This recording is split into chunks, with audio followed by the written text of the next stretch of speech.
तो गाइज आज हम बात करेंगे मैनेजर किम के चैप्टर नंबर 196 के बारे में। और पिछले चैप्टर में हमने देखा था शियोन नाम का लौंडा किडनैप हो जाता है, लेकिन जोहान शियोन का मिशन था उसके साथ अपनी नजदीकियां बनाए रखना। और मैनेजर किम उसके बाप को फोन करके यही सारी बातें बता रहे होते हैं कि आपका बेटा किडनैप हो गया है और कहते हैं हम ऑफ कोर्स आपके बेटे की रक्षा करेंगे। जिस ऑर्गेनाइजेशन ने आपके बेटे को किडनैप करा है, मैं इस मौके का फायदा उठा के उस ऑर्गेनाइजेशन को खत्म कर दूंगा। जितनी अभी आपको चिंता हो रही है, मैं उसके हिसाब से आगे की सारी चीजें बहुत ही कैलकुलेटेड तरीके से करूंगा, इसलिए आपको चिंता करने की जरूरत नहीं है। आगे कुछ भी होता है तो मैं आपको बताता हूँ। मैनेजर किम ने कॉल कट कर दिया होता है और एक राहत की सांस लेते हैं, क्योंकि किसी के बाप को ये बताना कि उसका बेटा किडनैप हो गया है ये एक काफी मुश्किल काम है। लेकिन जोहान मैनेजर किम की कार के बाहर ही खड़ा होता है, जो दरवाजे को खोलने की कोशिश कर रहा होता है, लेकिन दरवाजा अंदर से लॉक होता है। मैनेजर किम इसके लिए दरवाजा तो नहीं खोलते, लेकिन कहते हैं अब मेरी बात ध्यान से सुन, मैं जो भी कहने वाला हूँ, मैं हमारे क्लाइंट के बेटे की लोकेशन तेरे मोबाइल में सेंड कर रहा हूँ, इसलिए उस लोकेशन में जा, उस लड़के को वहाँ से बचा और वापस लेके आ। अब तुझे वहाँ पे जाके उसको खुद ही बचाना होगा। इसके बाद हम दोबारा से पुराना सीन देखते हैं, जहाँ पे मैनेजर किम उस क्लाइंट को बता रहे होते हैं कि उसका बेटा किडनैप हो गया है। और ये जो क्लाइंट होता है एक कंपनी का सीईओ होता है, जिसका नाम यून टेगन होता है। ऑब्वियसली मैनेजर किम की बात इसको बिल्कुल भी पसंद नहीं आई होती और कहता है क्या मेरा बेटा गायब हो गया? क्या तुम मेरे साथ कोई मजाक कर रहे हो? मैनेजर किम इस वक्त चलते हुए अपनी कार की तरफ ही आ रहे होते हैं और कहते हैं माफ करना सीईओ, हमारी लापरवाही की वजह से आपको इतनी चिंता हो रही है। क्या तो तुम इसे सिर्फ लापरवाही कहते हो? हमें तो ये भी नहीं पता कि अब वो मेरे बेटे के साथ क्या करेंगे। मैंने तुम्हें कहा था सारी चीज ढंग से होनी चाहिए, लेकिन तुम इस तरीके से चीजों को हैंडल कर रहे हो। मैंने सिर्फ डॉग्यू ली का नाम सुन के तुम लोगों के ऊपर यकीन करा था, मुझे तुम लोगों से ये उम्मीद नहीं थी। आखिर तुम लोग अब क्या करने वाले हो? सर, मैं इस चीज के लिए आपसे माफी चाहता हूँ, लेकिन ये बात पक्की है कि आपके बेटे को हम कुछ नहीं होने देंगे और इस बात का मैं स्पेशल तरीके से ध्यान रखूंगा। क्या?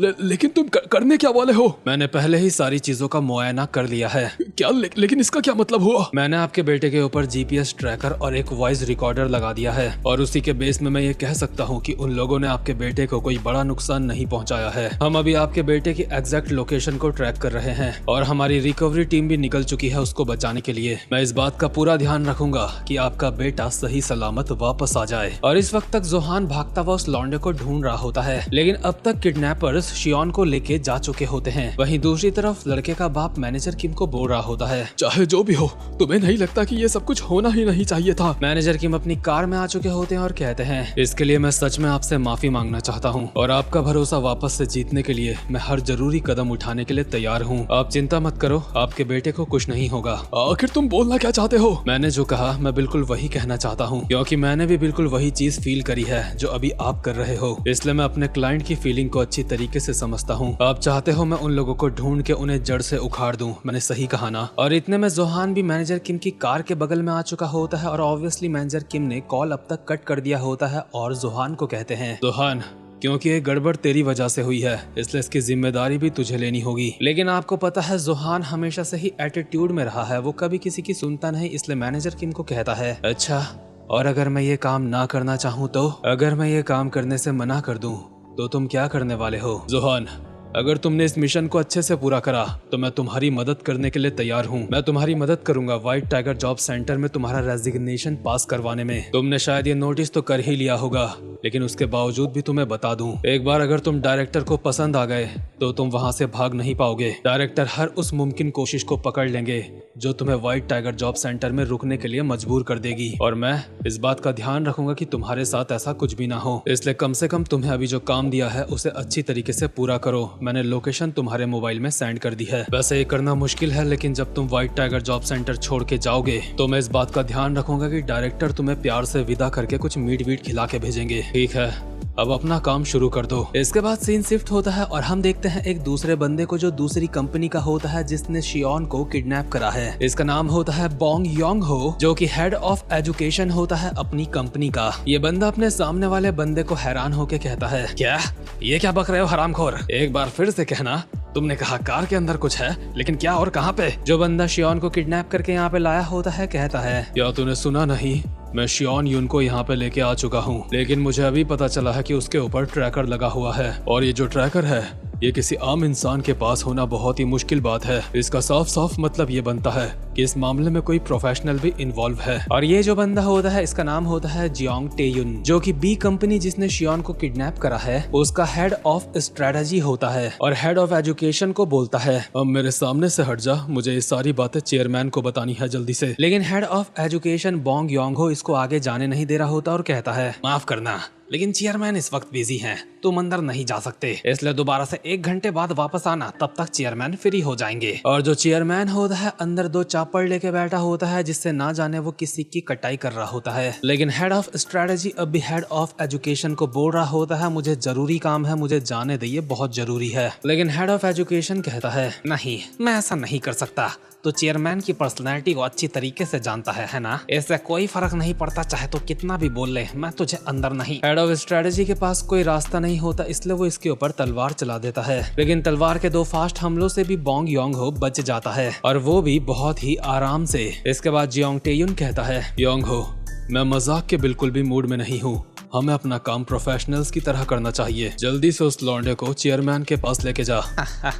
जरा देखो तो इस हरामजादे को, ओए जरा मेरी तलवार लेके आइयो। एक बंदा बोंग योंगो को उसकी तलवार पकड़ाता है और ये तलवार को खोलते हुए कहता है टेयुन, इससे कोई फर्क नहीं पड़ता कि चेयरमैन तुझे कितना पसंद करते हैं, इसलिए मेरे सामने अकड़ के बात करना बंद कर, समझा? तू साले लगता है तुझे सबक सिखाना ही पड़ेगा। योंगो ने टेयुन की गर्दन में तलवार लगा दी होती है, पर इतने में ही अंदर की तरफ से किसी की बहुत तेज चिल्लाने की आवाज आती है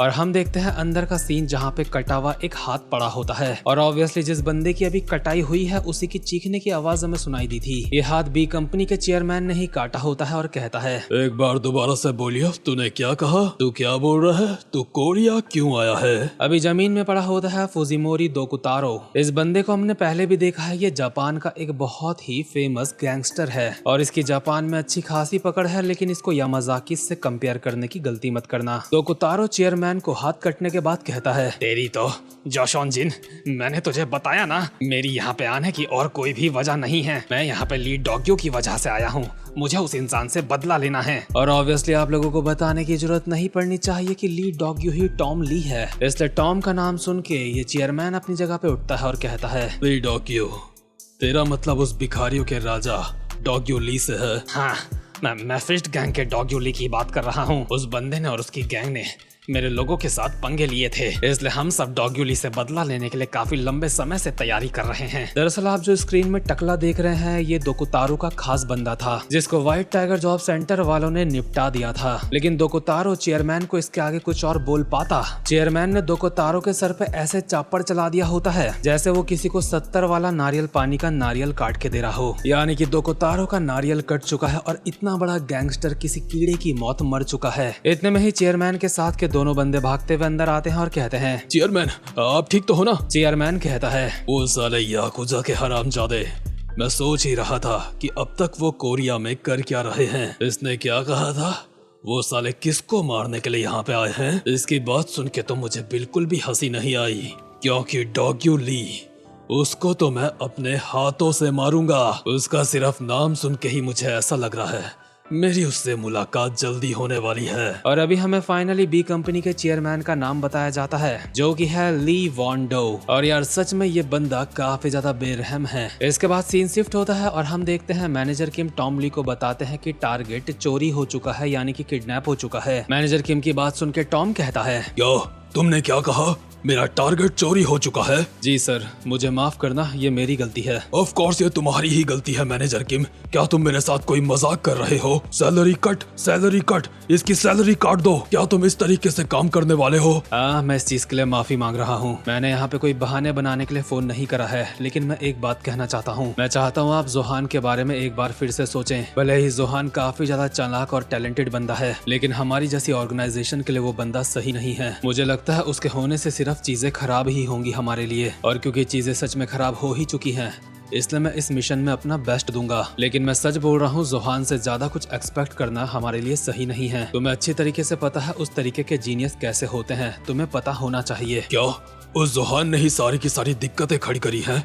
अच्छा, तो पूरी बात ये है। तो ठीक है मैनेजर किम, अब मुझे बताओ तुम आगे क्या करने वाले हो। आखिर तुम खोए हुए टारगेट को वापस कैसे लेके आओगे। मैनेजर किम कार से भी एक जगह पे आते हैं और उस जगह का दरवाजा खोलते हुए टॉम से कहते हैं, मैं सारी चीजों को हैंडल करने के लिए इस जगह पे पहुंच चुका हूँ। मैं यहाँ पे एक ऐसे बंदे की मदद लेने के लिए आया हूँ जो काफी ज्यादा जरूरी हो सकता है। क्या मदद लेने के लिए? हाँ, इसलिए ज्यादा चिंता मत करो, हर बार की तरह ये मिशन भी अच्छी तरीके से कंप्लीट हो जाएगा। और हम देखते हैं मैनेजर किम जहाँ पे आए होते हैं, मैनेजर किम ने यहाँ पे एक बंदे को बांध के रखा होता है। इसको देख के मैनेजर किम अपने मन में कहते हैं, मैं जानता था एक ना एक दिन ये दिन जरूर आएगा, लेकिन जितना मैंने सोचा था ये उससे ज्यादा जल्दी आ चुका है। अब मेरे पास और कोई रास्ता नहीं है, मुझे इसका थोड़ा सा इस्तेमाल करना ही होगा। और मैनेजर किम ने किडनैप किसको करा है भले ही हमें बताया नहीं जाता, लेकिन मुझे पता है ये बंदा कौन है। इसका नाम है ज़ॉम्बी वाइट, जो कि पूरे के पूरे पीटीजे यूनिवर्स में सबसे खतरनाक एंड्योरेंस लेके बैठा है। अगर पूरे के पूरे पीटीजे यूनिवर्स में इससे खतरनाक कोई एंड्योरेंस में होगा तो सिर्फ इक्के दुक्के बंदे होंगे, बस और कोई नहीं। इसकी एंड्योरेंस इतनी ज्यादा खतरनाक है कि ये एक तरीके से अमर है। इसके बाद सीन शिफ्ट होता है और हम देखते हैं टेहुन को, जो कि मैनेजर किम की मार खाने के बाद अभी बेड में लेटा होता है और अचानक से ही डरावने तरीके से इसकी भी आंखें खुल जाती हैं। और इस जैसे बंदे मार खाने के बाद बहुत कम ही चुप रहते हैं। तो खैर गाइस, ये चैप्टर भी यहीं पे खत्म होता है। उम्मीद करता हूँ कि आपको ये वीडियो भी अच्छी लगी हो, और आप चाहो तो डिस्क्रिप्शन में दी हुई मेरी दोनों इंस्टाग्राम आईडी को फॉलो कर सकते हो। बाकी अब मैं मिलता हूँ आपसे नेक्स्ट चैप्टर में, तब तक के लिए गुड बाय।